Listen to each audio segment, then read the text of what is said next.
Bismillah, alhamdulillah, wassalatu wassalamu ala rasulillah, wa ala alihi washabihi wa man wala. Ibu-ibu, bapak-bapak, dan adik-adik pengajian Kalgarian Rahmati Allah, Assalamualaikum warahmatullahi wabarakatuh. Allah SWT bersabda di dalam surat Al-Ma'idah ayat yang ke-51 yang artinya di dalam bahasa Indonesia, hai orang-orang yang beriman, janganlah kamu mengambil orang-orang Yahudi dan Nasrani menjadi pemimpin-pemimpinmu. Sebagian mereka adalah pemimpin bagi sebagian yang lain. Barang siapa di antara kamu mengambil mereka menjadi pemimpin, maka sesungguhnya orang itu termasuk golongan mereka. Sesungguhnya Allah tidak memberi petunjuk kepada orang-orang yang zalim. Maha benar Allah dengan segala firman-Nya.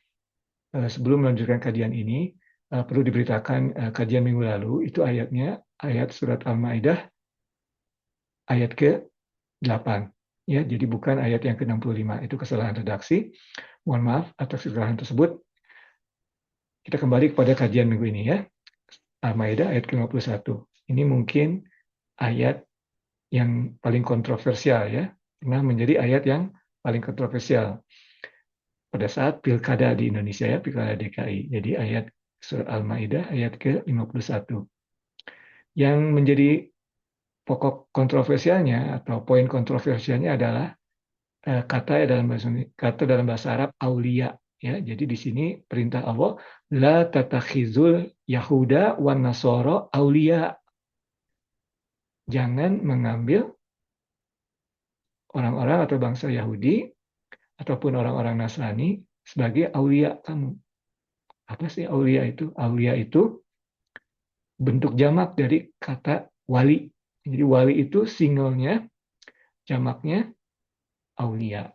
Nah, diterjemahkan dalam Al-Quran ke bahasa Indonesia ini sebagai pemimpin. Jadi seolah-olah kita tidak boleh mempunyai pemimpin di luar agama Islam, ya. Padahal kita tahu di Indonesia banyak gubernur atau kepala angkatan darat atau siapapun ya pernah yang bukan beragama Islam. Nah, jadi bagaimana hukumnya? Ini dalam Al-Quran disebutkan demikian. Nah, tentunya kita harus melihat Al-Quran ini, itu yang yang jadi poin kontroversialnya adalah terjemahan bahasa Indonesianya. Dalam bahasa Arab, kata aslinya adalah wali atau aulia, pemimpin-pemimpin jamaknya. Apa arti walia itu sebetulnya? Nah, kalau dalam bahasa Inggris, tentunya dalam bahasa Arab itu banyak sekali ya maknanya. Dan kita harus lihat konteksnya.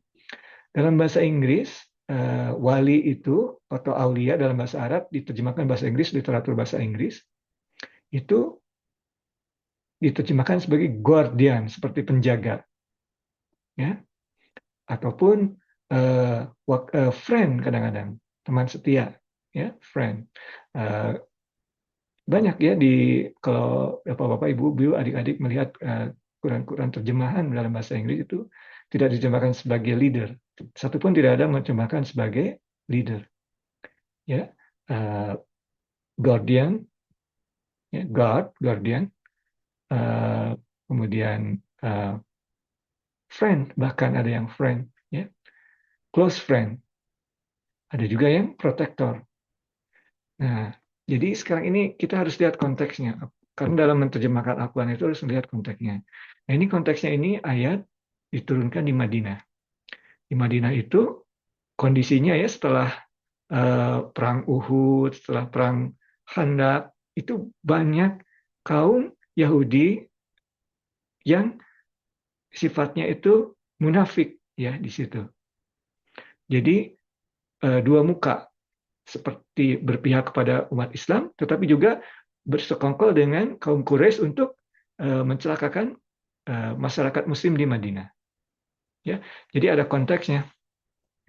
Nah, bagaimana dengan kaum Nasrani? Kaum Nasrani itu ada di kaum Nasrani itu ada dari apa namanya, daerah Syria ya, Syam. Ya, ada ke dinasti Ghassanid, ya, Ghassan. Itu juga sering mengganggu dari atas, ya, dari arah utara, dari arah Syria. Jadi kita harus lihat konteksnya. Konteksnya itu pada saat itu memang umat Yahudi dan umat Nasrani itu memang hendak atau bertujuan agar nation state Islam yang ada di Madinah itu hancur, ya. Jadi kita harus lihat, kita tidak boleh menjadikan mereka, katakanlah kita mengambil terjemahannya sebagai pemimpin. Kita tidak boleh mengambil mereka sebagai pemimpin orang-orang yang dengan jelas berusaha untuk menghancurkan kita. Jadi kalau ada orang yang berusaha untuk menghancurkan kita, atau kaum-kaum yang berusaha menghancurkan kita, atau berusaha mengusir kita dari tanah air kita, dalam hal ini kalau kita lihat konteksnya ya, di Madinah, ya kita tidak mungkin menjadikan mereka sebagai pemimpin. Ini kalau kita ambil katanya sebagai pemimpin.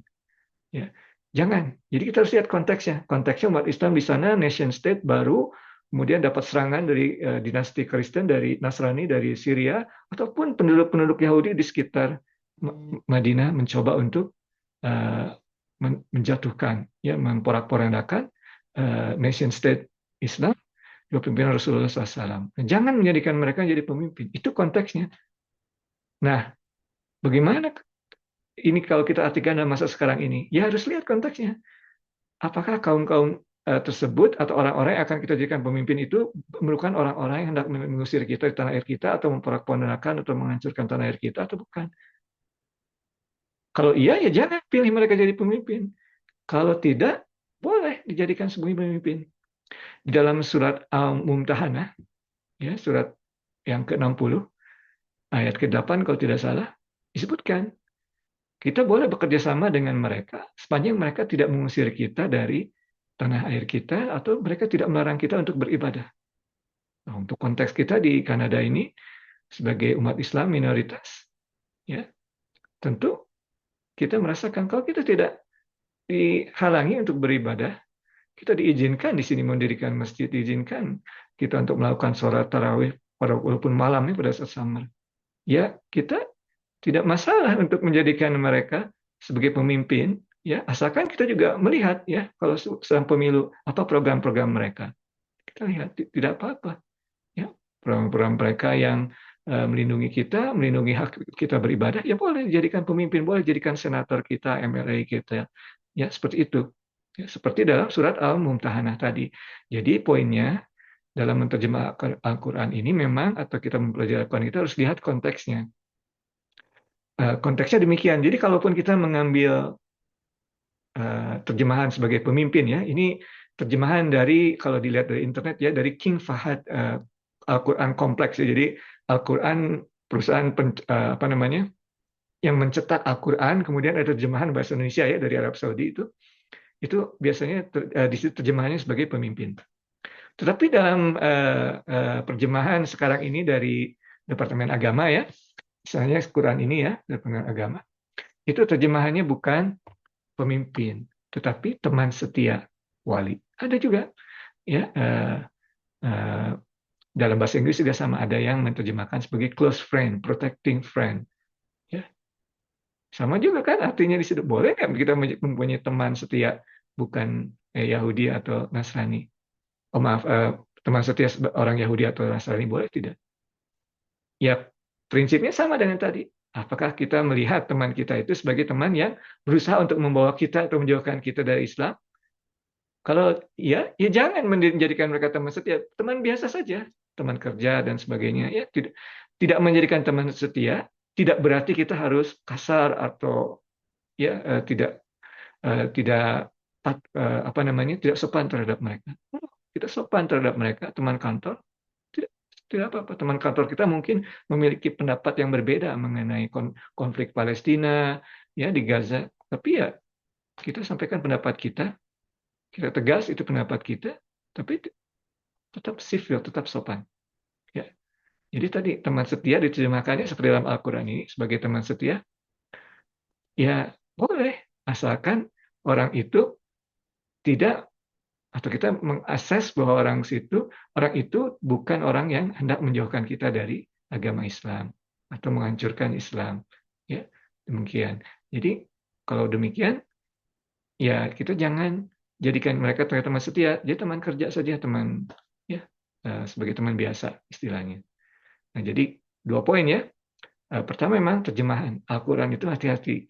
diterjemahkan dalam bahasa Indonesia. Kita harus selalu melihat yang aslinya.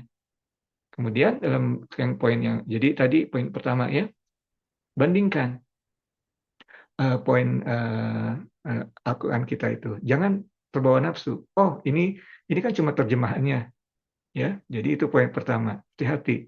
Jangan sampai ribut karena terjemahan. Harus lihat konteksnya, ya. Kedua, coba bandingkan dengan terjemahan-terjemahan lain dalam bahasa Inggris dan sebagainya. Again, kembali lihat konteksnya. Demikian ibu-ibu, bapak-bapak, dan adik-adik pengajian KGR Rahmati Allah. Yang benar hanya dari Allah dan Rasulnya, kesalahan dari sendiri. Mohon maaf atas segala kesalahan. Wabillahi taufiq wal hidayah. Assalamualaikum warahmatullahi wabarakatuh.